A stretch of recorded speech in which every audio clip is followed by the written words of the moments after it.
Welcome to the Believe Podcast Network's SoCal Sweat. My name is McDaniels, a former NFL cheerleader and product manager turned actress and model who dreams of being a UFC fighter. Meow. Learning strategies to help motivate others leads me to bring you interviews each week from a range of athletes, experts in fitness and nutrition, and so much more. Thanks for listening to Believe, the #1 podcast for working professionals, and let's push our endorphins to higher performance through SoCal Sweat. This is your host, Ann McDaniels, and thank you so much for joining me on another episode of SoCal Sweat.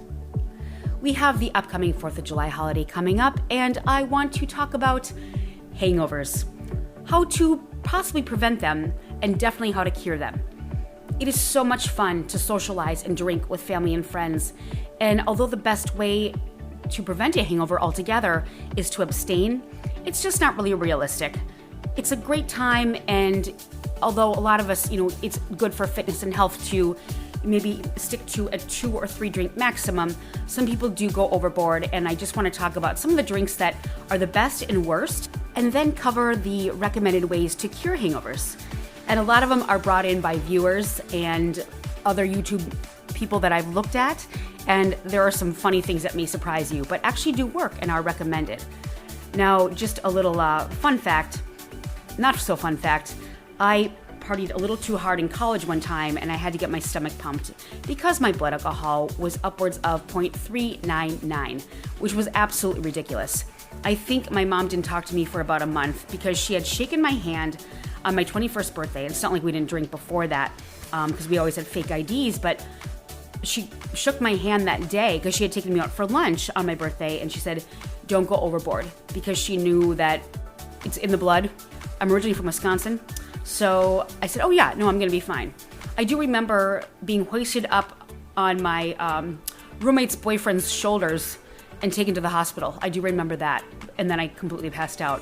So yeah, I almost died on my 21st birthday. But although I laugh now, it really wasn't a funny story, and it also wasn't funny because a lot of hazing is done in frat parties, and a lot of kids can actually die of alcohol poisoning, as can some people, and especially with this 4th of July heat coming up, probably it's going to be even worse. And then when you're drinking and boating and everything like that, these are just some tips to keep you aware, but always do have a good time, and life is too short, as we've seen. We continue to use the term YOLO, which is you'll only live once, but do please keep your best health practices in check just so you don't get sick, and you're healthier the next day to have another brawl, have another party. But here are some tips to keep you hydrated and high energy, and possibly make you aware of some things that you could actually prevent for the next day.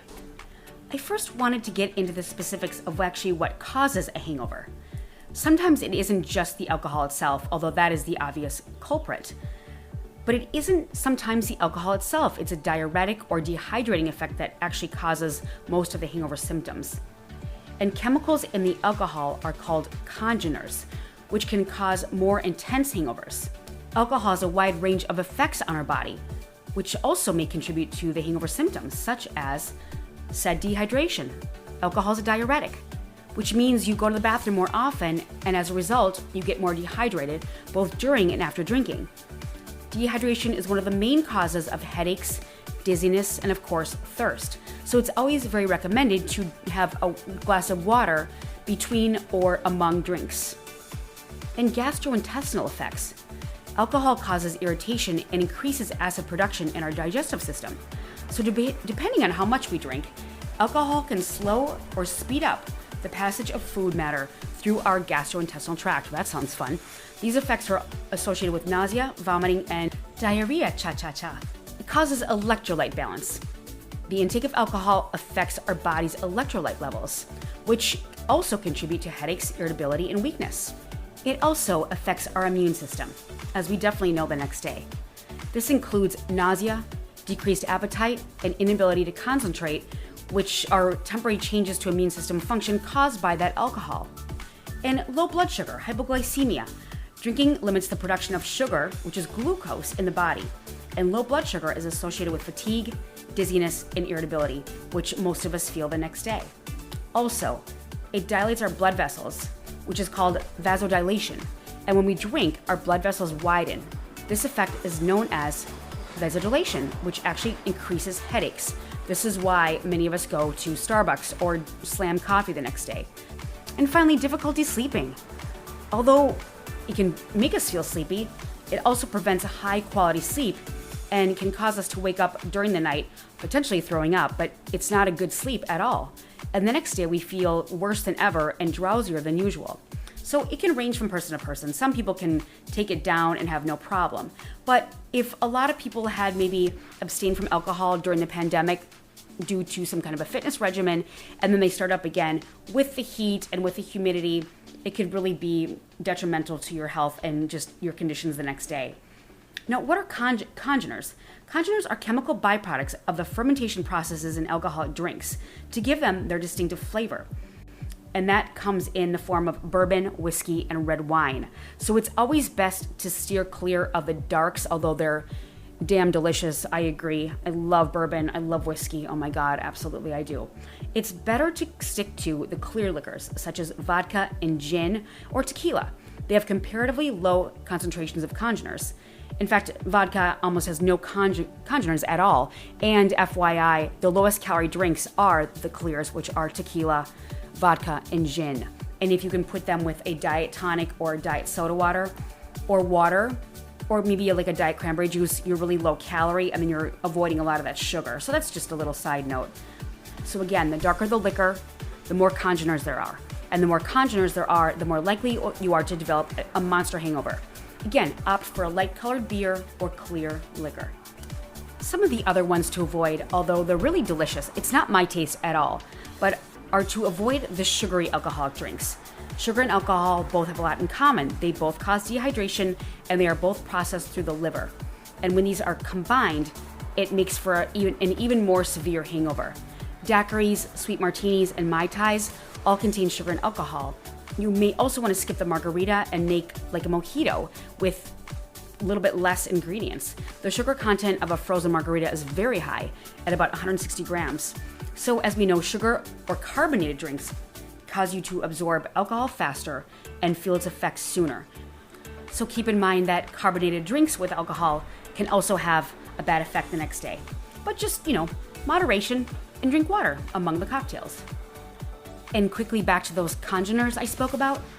Another drink that can cause horrible hangovers are red wines. Those are the ones that also contain those congeners with its alcohol and the color and the flavor. It's better to stick closer to the rosés and whites, although I only drink red. I don't care for the whites nor the rosés. It's just, again, these are just tips. And finally, champagne. Some of the dizziness we feel after champagne is due to both the brain getting less oxygen and also the effects of the alcohol at the same time. The bubbles in sparkling wine are carbon dioxide, which competes with oxygen in our bloodstream. And the carbon dioxide causes the alcohol to be quickly absorbed into the bloodstream faster than other drinks. But it's fancy. It's fancy, champagne. And again, partake in moderation, but do be fancy if you'd like to. And yet another strategy is that old saying, beer before liquor, never been sicker, and liquor before beer, you're in the clear. Does that work for you guys? It never really did for me. It all kind of had the same types of outcomes, shall we say. Now, finally, moving on to the main idea of this podcast episode, and that is how to cure your hangover. There are so many, and some are really funny, some may surprise you, and some are just common sense, and I'd love to know what you guys feel. And number one is hair of the dog. As many of us are familiar, it just means drinking again the next morning to sort of keep that going. And what does that expression come from? Well, it's a colloquial expression that is hair of the dog for an alcoholic drink taken to cure a hangover. And that means it's a shortening of a hair of the dog that bit you. It comes from the old belief that someone bitten by a rabid dog could be cured of rabies by taking a potion containing some of the dog's hair. This is a similar concept of if you get a flu shot, there's actually a little bit of flu bug going back into your body to prevent the flu. Same thing as the hangover. You add a little bit more of that alcohol and miraculously you are cured. Hopefully anyway. The next one would be a cold shower. You could try cryotherapy. just blast that cold, and it'll wake you up, keep you more alert. And I would suggest maybe a shower beer.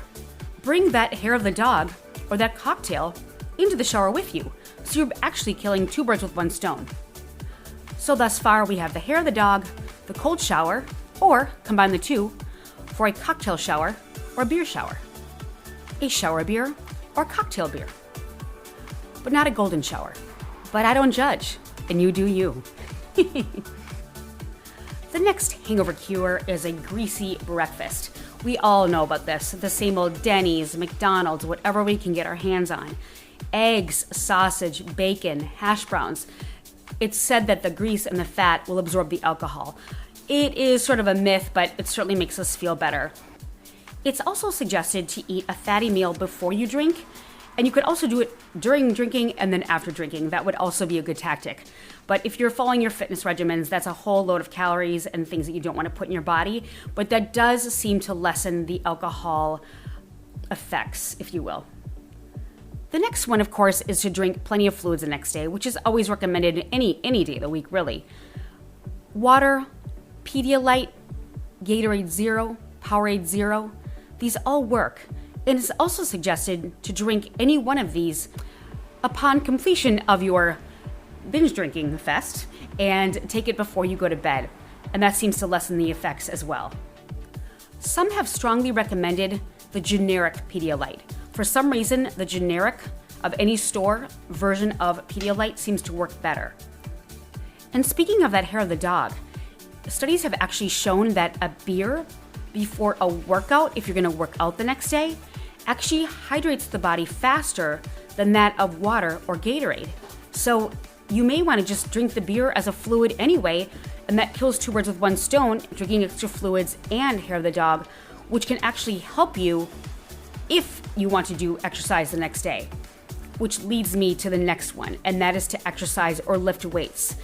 Sometimes we can think about sweating it out. I know that when I've gotten the flu or a cold or a hangover, unless I'm like dead and I just want to sleep and I can barely get out of bed, it is great to kind of sweat it out and get the endorphins going, and you do feel better and have renewed energy. But if you're so dehydrated and so hungover and you try to work out, that would really result in muscle cramping and could make you sicker. So just use your best judgment. And let's talk about some foods that replenish fluids and minerals and vitamins that we've lost. As I spoke about before, when we're hungover, we actually lose a lot of fluids, magnesium, sodium, and potassium. So to replace the potassium, it's suggested to eat an avocado or a banana. And for the sodium, obviously replace with salt. So there have been suggestions of a banana smoothie or a banana and salt smoothie, or you could add avocado. That would knock out the potassium and the sodium. And you could also opt for coconut water, which is a great antioxidant. So you could essentially knock out a few things and replenish your body by just simply eating a banana or avocado, drinking coconut water, maybe adding some Himalayan sea salt to your coconut water, or you could make a banana smoothie with salt, and that's been suggested, and it's actually pretty good, I guess. And if you do the banana and salt, cashew milk, and coconut water, some people actually do it daily after hearing one of these hangover myths or facts on YouTube. So I want to reiterate that. Next, we have the highly suggested Taco Bell. Taco Bell seems to be the hangover cure for lunch or brunch or even breakfast, if you will. The grease, the meat, the cheese. Well, you can't go wrong with cheese unless you're lactose intolerant, and then you don't even want to go there anywhere near there. But Taco Bell paired with, according to Will Tennyson bodybuilder, Gatorade or Powerade Zero seems to really knock out that hangover. So that's just another suggestion. It kind of goes along with McDonald's with the grease, but Taco Bell with the spices kind of gets that sweat going, and added to that Gatorade or Powerade Zero, it just seems to make for a hangover gourmet meal, if you will. Now, you may be at the point of your hangover where the thought of McDonald's, Taco Bell, or any of the things that I've suggested, it makes you want to vomit. I don't mean to bring up that word if you are feeling that way right now. But I would opt for bland food at this point. Perhaps rice cakes, crackers, saltines, I love oyster crackers when these things happen because you can put them between your teeth with those little hexagons and it just cracks precisely at the right moment. And I really like those oyster crackers. But anything bland to sort of soak up that alcohol and without spice and devoid of anything that could, set you off may be a good suggestion as well. Also, oatmeal, cereal, just stick to bland, toast with just a little bit of butter. And it's also suggested that honey can add that sugar back into your body, and that would actually be a little bit more tasty without adding spice. So the bland foods you can also stick to if you are just like not wanting to do Taco Bell, McDonald's, or any of the above. Now maybe you're hungover and you also have the chills and you are just feeling terrible. It's also been suggested to do really good soups. I mean, the go-to is chicken noodle soup, but also it's been suggested to have pho, which is the Vietnamese soup, menudo, which is the Mexican soup, or miso soup, the Japanese soup. Those all add a little bit extra spice and even more vitamins. But unless you have no time or ingredients to make those soups, or even use your phone to order the apps for said soups, just grab that old Campbell's chicken noodle soup and go to town. Chicken soup for the soul and chicken soup for that hangover. Before moving on to more foods and things that you can take for your hangover, I wanted to give you a little fun fact of what people do around the world for their most popular hangover cures. In England, it's a full English breakfast, which includes beans, eggs, toast, sausage, and ham. In Japan, it's sujimi soup, which is raw egg, miso soup, and umeboshi, which is actually a pickled plum. In Italy, it's espresso. In Russia, it's pickle juice, which I'm not surprised about at all, and that is actually on our list moving forward. And in Mexico, they eat vuelve de la vida, which is a seafood cocktail salad. And back to America. It's suggested that we can replace our magnesium by eating nuts. And the saltier, the better, if you ask me. Next is watermelon for obviously replenishment of water, blueberries, oranges for vitamin C, asparagus and tomatoes. These both protect your liver, and we need to protect our livers if we are going to be drinking, and especially if you have prior liver damage. Salmon. These have omega fatty acids, which decrease inflammation in our bodies after we drink. Green tea decreases blood alcohol concentration, actually. Spinach, which I don't think I'd want to eat spinach during a hangover, but this replaces our folate. High protein meat. Again, like a McDonald's breakfast. High protein meat absorbs amino acids back into the body that we've lost during our binge night of drinking. Pickle juice, just like those Russians. It adds back the sodium and all the other pickling that is just delicious for the body involving that. Sugar-free seltzer water. Everybody loves the Trader Joe's and LaCroix, so just add that to your regimen the next day. Tomato juice or Sprite, both highly suggested. Also, be sure the night before, if you haven't been drinking for a while, and perhaps you've been prescribed a medication during the pandemic. A lot of people had been prescribed medications for anxiety or depression. Please do check your bottles before you go on a night of drinking if you haven't drank for a while, because there can be really negative side effects. Even talk to your doctor, perhaps. Also, you can medicate the next day with over-the-counters, like ibuprofen. You can take 200 to 800 milligrams unless you have stomach ulcers, in which this case is take nothing and just don't drink either. Or, acetaminophen, which is Tylenol, Advil, which is, again, that ibuprofen, just anything to kind of cure a headache, they all sort of work. But just, again, do be sure to check with your doctor on your actual medications if you coming out of the pandemic, if there are any negative side effects. Also, turmeric. These are things that are more herbal driven. Turmeric and cimetidine, which is actually Alka-Seltzer. A lot of people refer to Alka-Seltzer to just make yourself feel better as well, especially in your stomach if it's a very sour stomach. It's also been suggested to go to an oxygen bar. Those of us have it out here on the West Coast quite prophetically. In Vegas, if you're in Vegas, that's perfect. There's oxygen bars everywhere. And the minute you walk down to that casino, there's so much oxygen pumped into the casino that you're actually getting major doses of oxygen.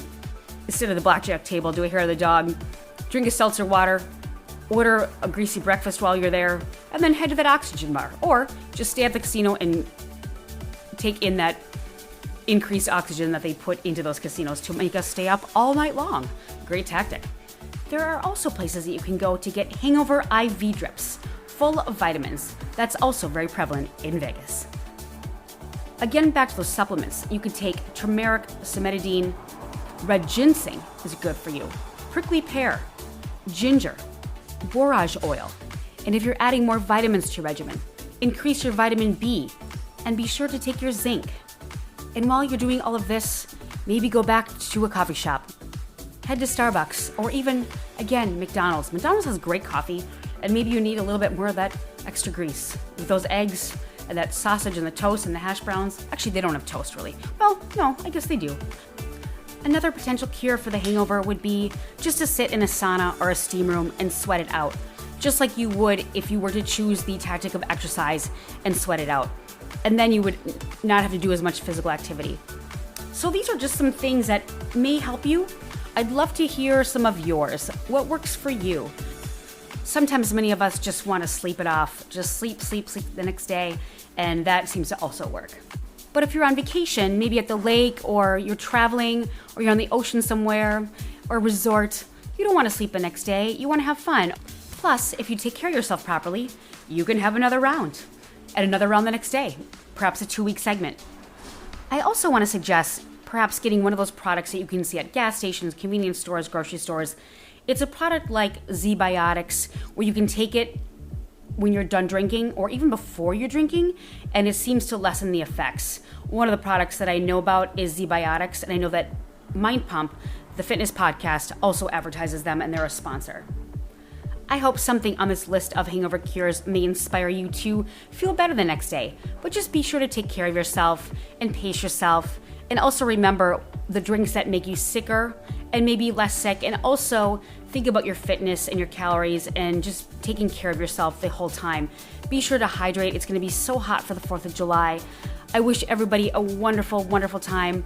I have so much nostalgia and memories of Minnesota and Wisconsin lakes. Oh my God, I just loved water skiing and all of these things, but still recovering from the broken leg and arm and kind of like fractured foot right now. So I will get back up there. I'm very excited about it. I just can't wait to go home soon. I hope all of you have an absolutely wonderful time. Be safe, and thank you so much for listening. This is again Anne, your host of SoCal Sweat. We appreciate you for listening, and please rate and subscribe the show on iTunes. You can also listen on Spotify, Stitcher, Google Play, Luminary, TuneIn, or at Believe.com. You can always reach out to me for any questions or topics you'd like covered on the show at Ann McDaniels or at Ann McDaniels Actress.